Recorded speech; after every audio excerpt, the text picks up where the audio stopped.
యెహోవాను స్తుతించుడి, నా ప్రాణమా యెహోవాను స్తుతింపుము. నా జీవిత కాలమంతయు నేను యెహోవాను స్తుతించెదను. నేను బ్రతుకు కాలమంతయు నా దేవునిని కీర్తించెదను. కీర్తనాకారుడు దేవుని యొక్క సహాయం పొందాడు కాబట్టి దేవుని యొక్క సహాయంలో సమృద్ధి ఉంటుంది. మనుషుల యొక్క సహాయంలో ఆ సమృద్ధి ఉండదు. మనుషుల సహాయం వ్యర్థము అని లేఖనాలు సెలవిస్తూ ఉన్నాయి. అందుకే ఇక్కడ ఏమంటున్నాడు? సహాయం పొందాడు కాబట్టి కీర్తనకారుడు నా జీవిత కాలం అంతయును నేను యెహోవాను స్తుతించెదను, కీర్తించెదను అంటున్నాడు. మనము ఎవరి సహాయం కోరుకోవాలో కూడా మనకు తెలియాలి. మనుషుల సహాయమా లేకపోతే దేవుని సహాయమా? నాయకుల సహాయమా లేకపోతే దేవుని సహాయమా అన్నది తెలుసుకోవాలి. మనం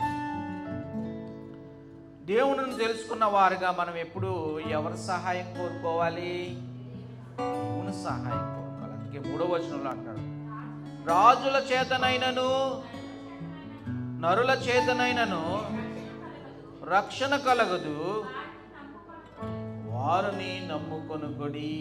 రాజుల చేత కూడా రక్షణ కలగదు, మనుషుల చేతనైనను రక్షణ కలగదు అని లేఖనాలు సెలవిస్తున్నాయి. అందుకే 118వ కీర్తన 8-9లో ఏమంటాడంటే దేవుడినే నమ్ముకోవాలి, మనుషుల్ని కానీ నాయకులను కానీ రాజులను కానీ నమ్మకూడదు అంటా ఉంటాడు. చదవండి 118, 8, 9 వచనాలు.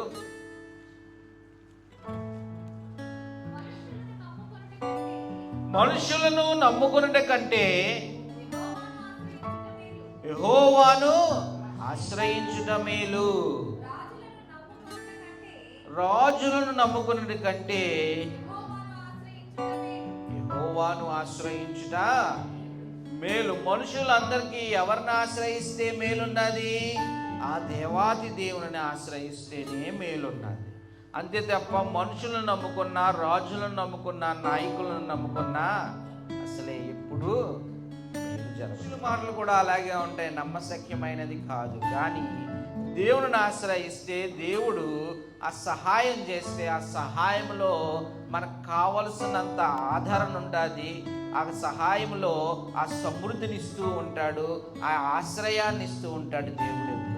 అందుకే ఏమంటున్నాడు ఇక్కడ 118లో, యెహోవాను ఆశ్రయించుట మేలు. ఇర్మీయా గ్రంథంలో అంటా ఉంటాడు 17వ అధ్యాయం 5-6 వచనాల్లో, మనుషుల్ని నమ్ముకుంటే వాడు శాపగ్రస్తుడు అంటాడు. మనుషుల్ని నమ్ముకుంటే దేవుణ్ణి విడిచేసి దేవునికి దూరంగా వెళ్ళి మనుషుల్నే ఆధారం చేసుకుని మనుషుల్ని నమ్ముకుంటే వాడు ఏమైపోతాడంట? నరులను ఆశ్రయించి శరీరాలను తనకు ఆధారముగా చేసుకొనుచు తన హృదయమును యెహోవా నుండి తొలగించుకునేవాడు శాపగ్రస్తుడు. ఎవరు సెలవిచ్చారన్నమాట? దేవుడే సెలవిచ్చారు.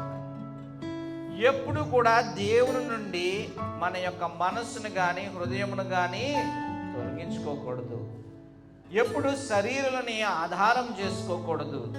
అలా ఆధారం చేసుకోకుండా దేవుని యొక్క సహాయం కోరి ఆ దేవుని మీదే మన మనసు ఉంచుకుని ఆ దేవుని మీదే హృదయాన్ని ఉంచుకుని ఆ దేవునే హృదయంలో భద్రపరుచుకుని మనం ఆ దేవుని యొక్క సహాయం కోరితే ఆయన అందించడానికి సమీపముగా ఉండే దేవుడు, ఆయన ప్రేమ స్వరూపి అయిన దేవుడు. అందుకు మనుషులను ఆధారం చేసుకుంటే ఏమైపోతారని లేఖనాలు చెప్తున్నాయి?